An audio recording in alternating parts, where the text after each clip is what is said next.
Hello, ladies and gentlemen, and being a producer of Wrestle Massacre as well as Inside Movies Galore, I am David Streggy, and welcome to Delusions of Grandeur. Enjoy the reviews. I certainly did.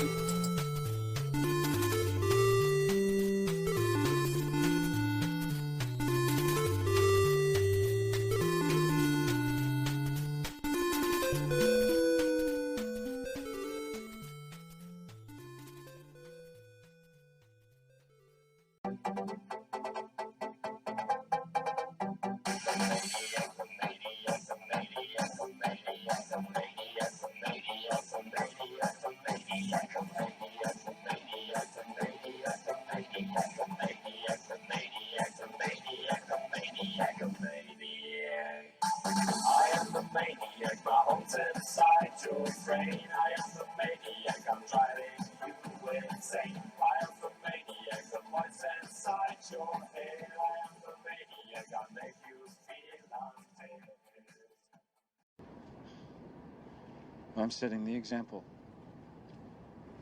And what I've done is going to be puzzled over and studied and followed forever. Yeah. Delusions of Grandeur. You're no messiah. You're a movie of the week. You're a fucking t-shirt, at best. Okay, Dave, that's it. Screw you and your college flunkies. I've had enough of this from you and from everyone else. I know what you guys are trying to do. Break me down, drive me out of the force. Well, it's going to take a hell of a lot more than a lame prank like this to get Curtis Mooney to throw in his badge, so fuck you. Over. Hello, ladies and gentlemen, and welcome back to another exciting review from Delusions of Grandeur. I am David Streggy, and here I am with another review. I have the DVD of Brimstone Redux from 2008, but I also have it on a collection called the Faux Films Collection. And this was the first feature of Michael W. Johnson. He is a filmmaker from Chicago, and I finally I got this years ago, and I finally took the time to watch it the rest of the way. I started to watch it years ago and just kept on putting it off. But I finally did, and I'm glad that I did. It had moments of creepiness. The film stars Misty Simmons Poteet, Chance Forshee, Christina Rowland, Jennifer Clemens, John Combs, and it centers around a young woman by the name of Tandra England, played by Misty. And she's apparently doing summer school, and she meets a group of friends, misfits and outcasts, by the name of Derek, Lily, and Debbie. And they become really good friends, lovers, acquaintances, and they do a lot of partying, do some drugs together, and eventually Tandra and Lily get together and have a relationship. So there's definitely some sexiness going on. There are some foreplay between the four of them, and apparently they just love being gothic amongst each other, which is honestly wearing white makeup, black eyelash makeup, piercings, the whole shebang. And Misty Simmons, as an actress, has like these piercings in her lip that really turn me off from her. But if you took those out, she would definitely be very pretty. From what I understand, she was in God's Hostage, which was another short film that Michael uh, Johnson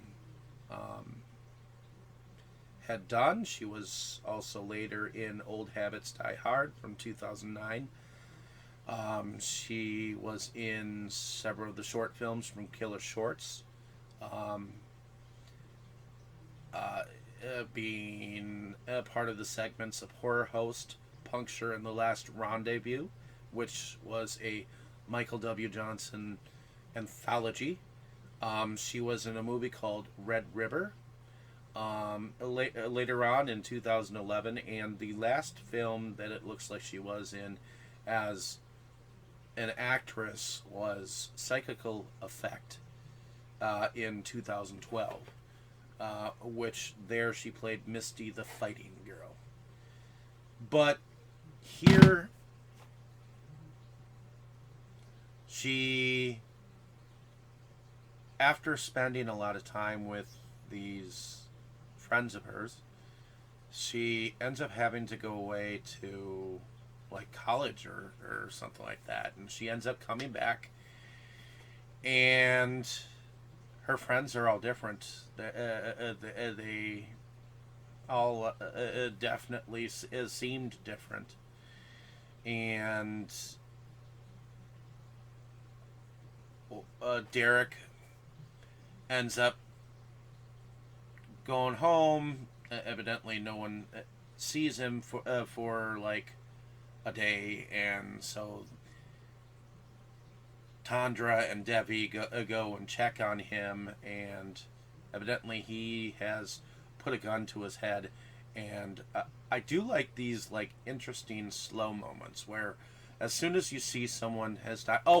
The first person that actually does. I forgot this chain of events, how it started for a moment. But her lover, Lily, she comes home and finds her in the tub, and you see this slow motion recap of what Lily had done to herself. She slashed her wrists and killed herself. The next person that they find dead is Derek. They knock on the door. He doesn't answer. They go in, and they find him sprawled out backwards on his bed, blood all over the place. And we see exactly what he does. And all throughout this first beginning part, we see that Tandra has admitted herself to psychiatric treatment, and she's telling the psychiatrist that she has seen her friends die one by one, and for some unknown reason, her friend Debbie ended up waking up in the middle of the night and then popping some pills and overdosed. And she didn't realize it, and I guess that kind of like was the last thing to, drive her to admitting herself. So we see her go through some time dealing with the pain and the loss, and then we get a moment where she is released by the psychiatrist's care. She's all smiles. And once she gets out of the hospital, she ends up going back home. She finds this notebook that her lover Lily had left.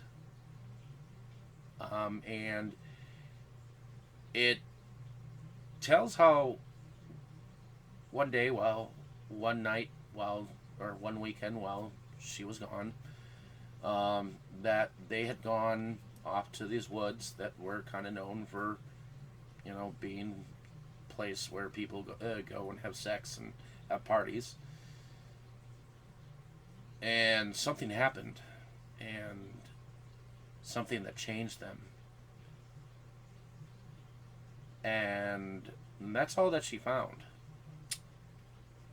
Later, we see that Tandra is Googling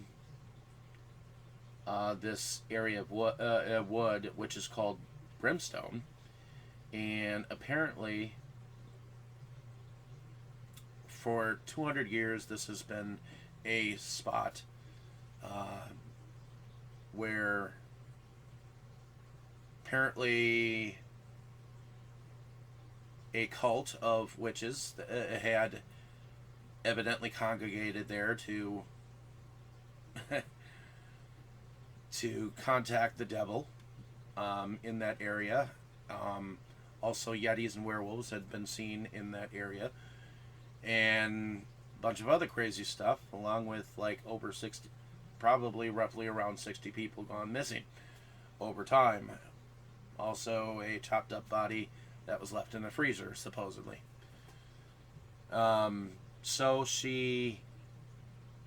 Tandra, ends up going and hunting this place down, and runs into like a redneck kind of a character at a convenience store that warns her about sinners when she asks about where Brimstone is.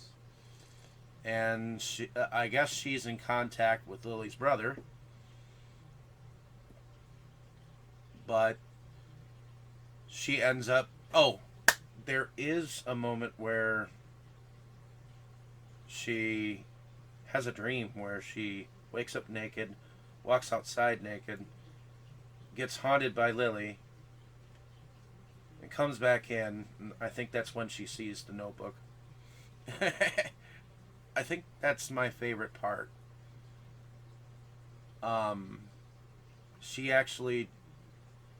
It was very strange, very creepy, and the rest of the film is spent involving that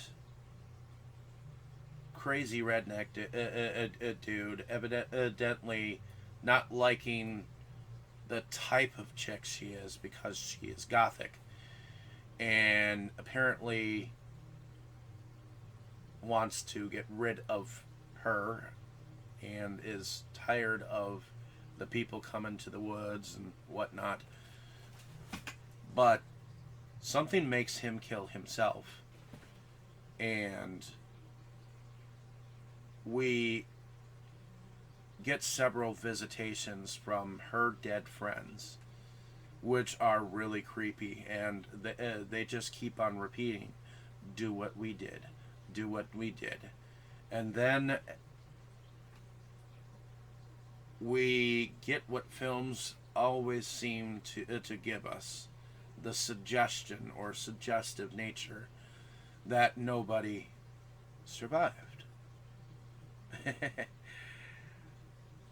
I thought the film was relatively slow, but I do think that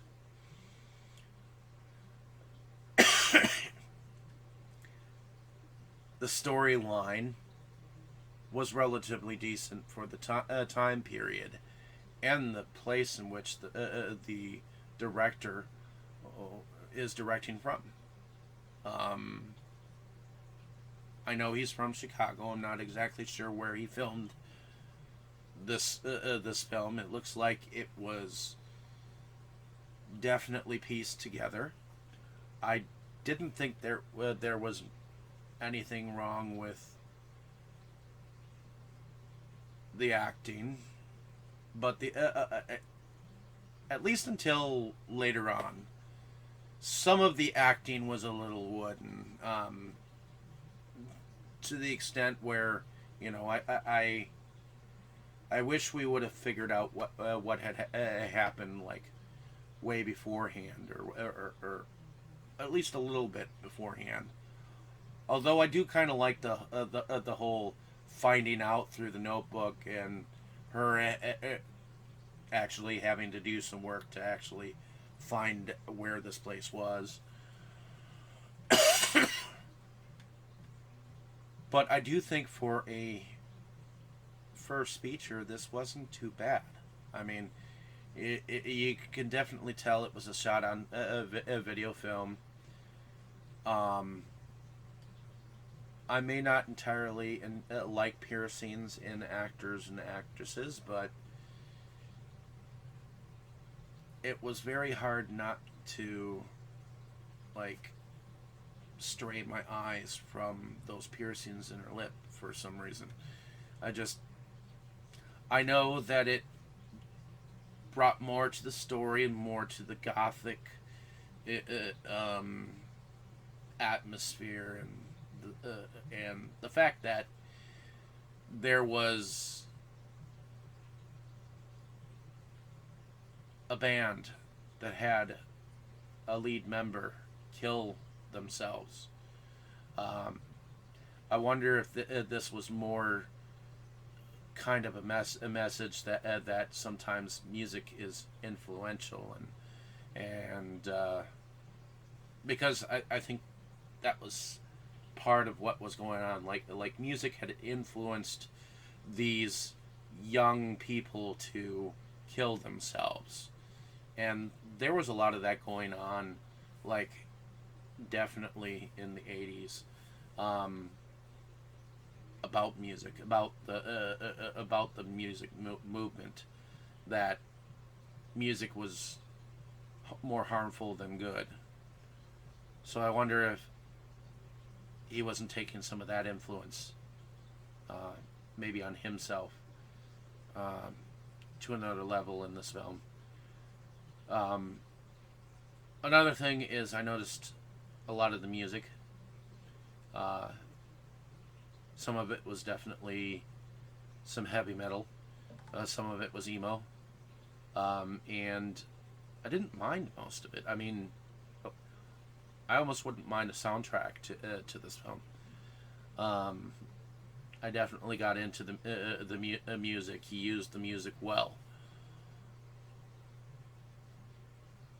I did think that there was a definitely weird moment where it looked like Derek was fucking Debbie near a shed in the woods, while they were being all discombobulated. But I enjoyed it. It was definitely a weird film, and it was interesting to see something of this caliber from someone who lived not too far from where I live, which is Milwaukee. So, thank you for listening to my thoughts on this film. Hopefully you get a chance to check out this film. You can buy it on a collection from the Foul Pa's store envy page, I believe. If you look up Foul Pa, FAUXPAS.com, you might be able to find it still for sale. And let me know down in the comments what you thought of the film if you have not seen it before. I thought it was interesting and entertaining at times, and I enjoyed the music for the emotional roller coaster that it brought to the film. Thank you so much, and I'll definitely have something more cool next time to show you. Did you miss me?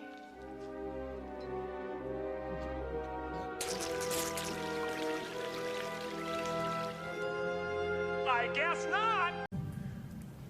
You were good, kid, real good. But as long as I'm around, you'll always be second best, see?